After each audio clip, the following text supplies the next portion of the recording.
Hi, I'm Chris Van Dusen. I'm an author, illustrator of children's picture books. This is my dog, Opal. Welcome to my studio and welcome to the L.L.Bean lecture series. I thought what we do today, rather than have sort of a long, boring talk, is I just show you around my studio. It's almost like you're visiting the studio for the day. So I'm going to show you some of my work, what I've done in the past, what I'm working on now, and just give you a general tour. The first thing you're going to see in the middle of the room is the gigantic drawing table. And that's where you'll find me most days working on my illustrations. That's sort of the hub of the studio. We'll get back to that. I'm going to show you what I'm working on right now. But first of all, come on over here for a sec. I'm going to show you a couple things over here. First of all, I have this gigantic stack of gray boxes, and they're all labeled because this is where I keep the original art from my books. So after I illustrate a book and I send it into the publisher and then it's printed, what happens then is after it's all printed and it's all set, they send the original art back to me. I can either donate this to, libraries or schools or whatever. I keep most of the stuff. Some have gone off to museums, but I mostly keep my original illustrations over here. Along this wall is a gigantic bank of flat files, and this is where I keep all the material I use to make my books. In other words, I have all the first writing attempts, the editing, first sketches, final sketches. All those things are in all these flat files. I keep a lot of this stuff. I don't know why, but maybe somebody's going to want it someday, but it's all the material from the books in these flat files. Along the top, my collection of robots. I'm a little obsessed with robots, as you'll see as you walk around. But they're really there just for fun. And I got a couple other things here. I'm working on a book about a truck, so I actually have a giant model of a truck that I'm using for reference. And we'll get to that a little bit later on. If we come right back around here, this is the light table that I use for tracing sketches. It's also another work surface that I can use for drawing. And then we're turned right around and we're back at the drawing table. Now, I actually started freelance illustrating in 1988. That's when I went out on my own. And I started by doing all sorts of different kinds of jobs. I remember one of the first jobs I did was I was illustrating swing set instructions. So it wasn't really glamorous at first, but over the years, I sort of developed what I wanted to do. And the thing I really enjoyed doing the most were illustrations for kids. And that's what led to the children's books. But in the meantime, I did illustrations for all sorts of things, including some L.L.Bean catalog covers. This is one of the covers I did for L.L.Bean back in 2008. I also did this one in 2008. And in 2006, they did a special on Acadia National Park. So we did one that sort of looked like the carriage roads in Acadia. If you've been to the L.L.Bean flagship store in Freeport, you know that behind there's the hunting and fishing stores attached behind.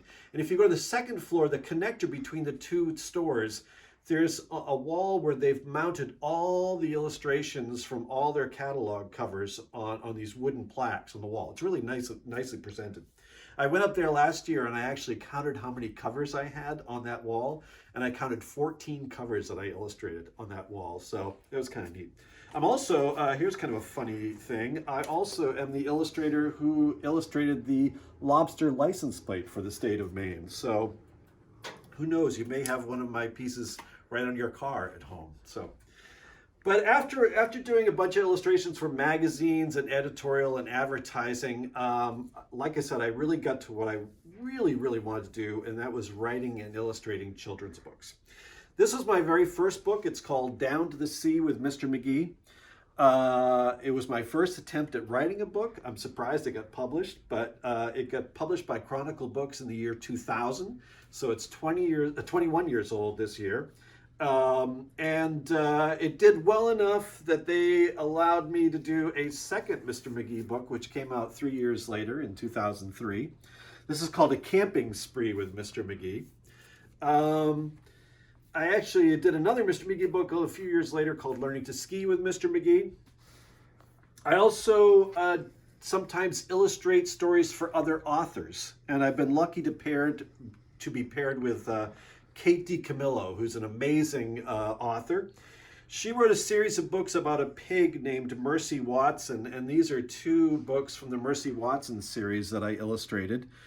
These were really fun. There were 6 books in the original series. But since then, she's done some spin-offs, which I've also been able to illustrate. So I keep working with Kate DiCamillo, which is a great honor for me. Probably my best known book that I wrote and illustrated is called The Circus Ship. It's a book that's based loosely on a true story. There really was a steamship carrying a circus, and it sank off the coast of Maine, where I live here, mid-coast, off the islands of Vinyl Haven and North Haven. It was a tragic story at the time. The ship caught fire.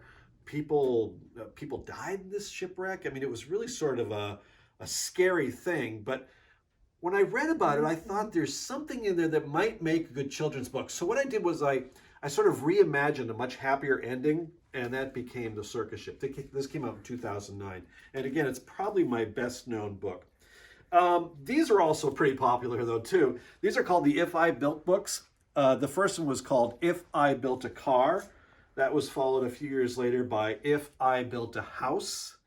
And the latest book in that series is called If I Built a School. And in these books, the main character is this boy named Jack.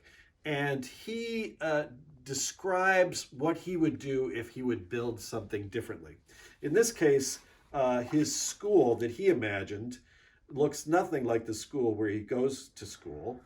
For example, here's one of the illustrations from the book. And here you can see Jack and his teacher in this little pod, and they're zipping through these glass tubes to get to the classrooms, which are built onto these giant towers. And the roofs open up almost like petals from a flower and lit in the sun. There's another picture in here I want to show you. This is the playground behind the school with the giant twirly slide and castles and play structures. But the best part is probably this tubing river that goes all the way through the playground. Kids really love to spend time looking at that picture. By the way, an illustration like this takes a long time with all the detail. This might have taken like 3-4 weeks to paint just one illustration, so it takes a long time. You saw the robots on the flat files. That has sort of inspired this book called Randy Riley's Really Big Hit, about a boy who sort of saves his town from this disaster by building a gigantic robot.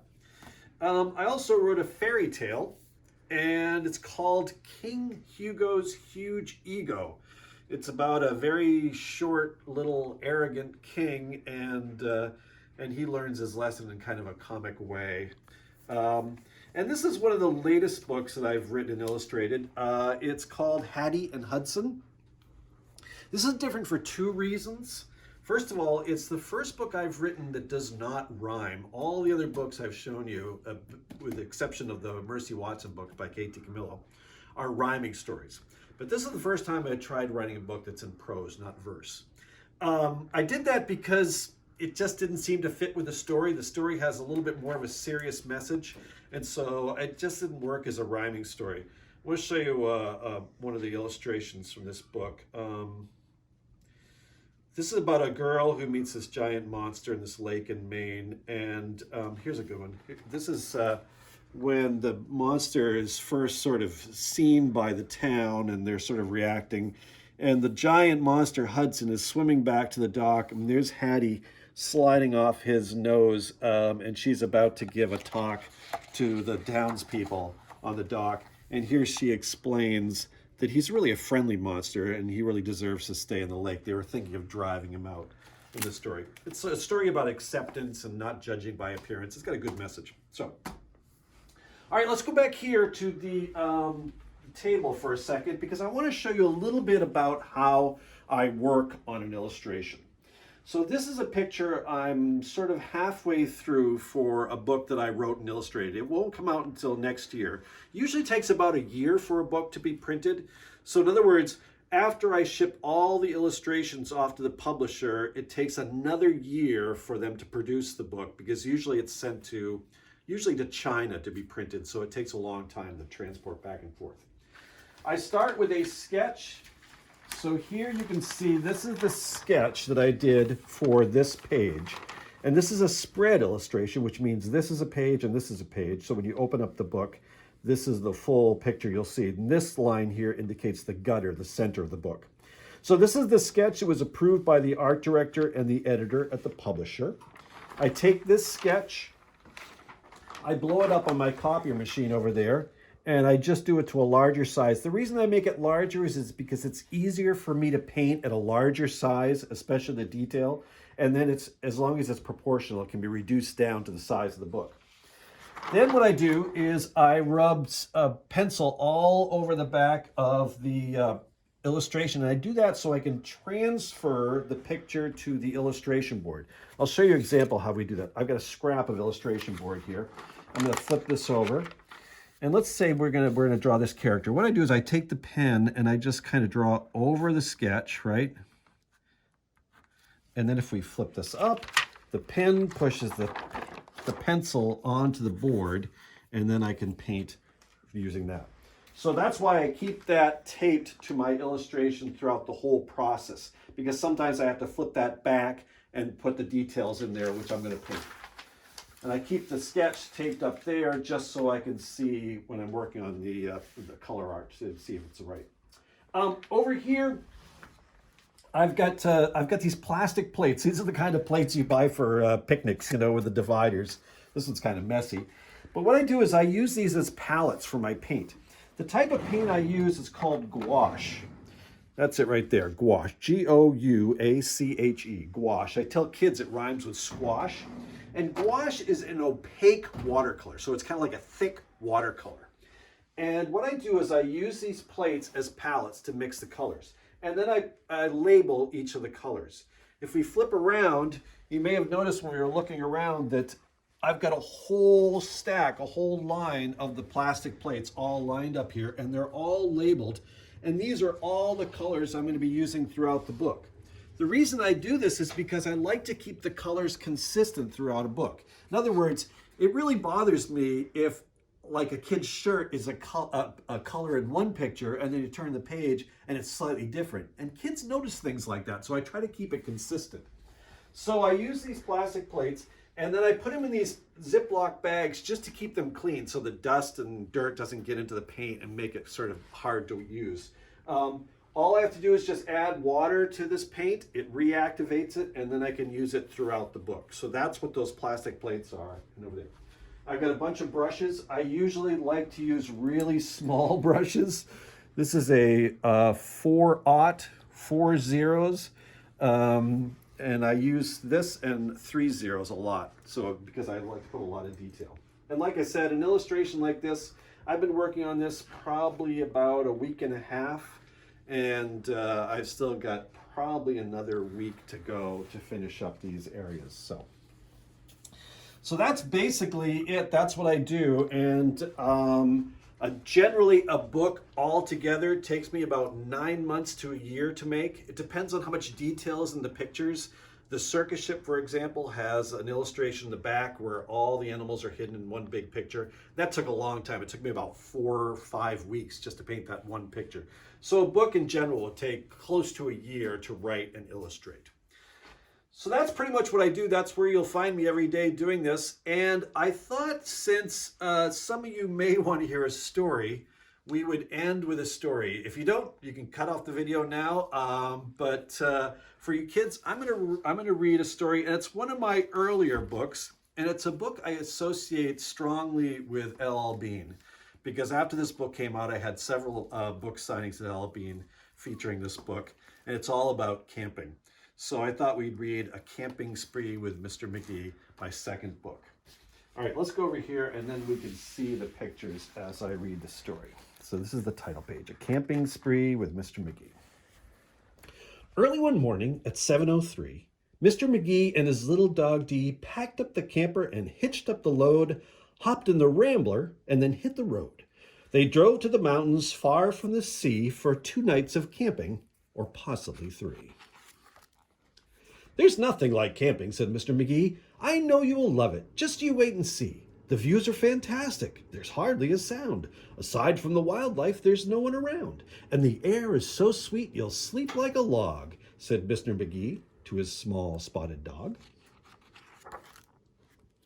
A few hours later, they took a sharp right and found a great spot to lay camp for the night. It was high on a hill with a beautiful view of Mount Adams, Mount Lincoln, and Jefferson, too. But perhaps the most wonderful feature of all was the brook that ran over the steep waterfall. Dee gathered pine cones and branches and logs. McGee made a campfire and cooked some hot dogs. And as the sun set behind far distant knolls, they sat roasting marshmallows over the coals. As the embers went out, they felt tired and dozy, so they climbed in their bunk beds all comfy and cozy. But while they were falling asleep without care, along came a stumbling, bumbling bear, a kindly old bear whose sight wasn't so clear. He couldn't see far, and he couldn't see near, but he could smell marshmallows sticky and sweet. This smell made him hungry. He wanted a treat. He sniffed out the place where the marshmallows lay, but the car and the camper were in the bear's way. Yet that didn't stop the sneaky old snitch. He simply tried squeezing right under the hitch. And as he was shimmying into the gap, he pushed up the hitch, which let go with a snap. Now that the camper and car were untied, they started to roll down the rocky hillside. The car bounced away on the old logging road while the camper was heading to where the stream flowed. It flew down the hill in a wild, bumpy ride, with Dee and McGee sleeping soundly inside. They were snoring and snoozing, enjoying a dream, when splash went the camper right into the stream. The splash shook the camper. They bumped out of bed. Now what in the world was that? McGee said. And when he looked out and saw where they were, his hair stood on end, and so did Dee's fur. They were caught in the rapids, but that wasn't all. They were headed smack dab for the big waterfall. Dee and McGee both started to quiver as faster and faster they headed downriver, but just when they thought they'd fall over the edge, their camper got stuck on a rock at the ledge. So there they were stranded, McGee and his pup, on the top of a waterfall 50 feet up. It's kind of scary. Meanwhile, that nearsighted bear from before was searching for one little marshmallow more, when lo and behold, as if out of a dream, he spied something sweet floating over the stream. But what the bear thought was a marshmallow treat was really the hitch and not something to eat.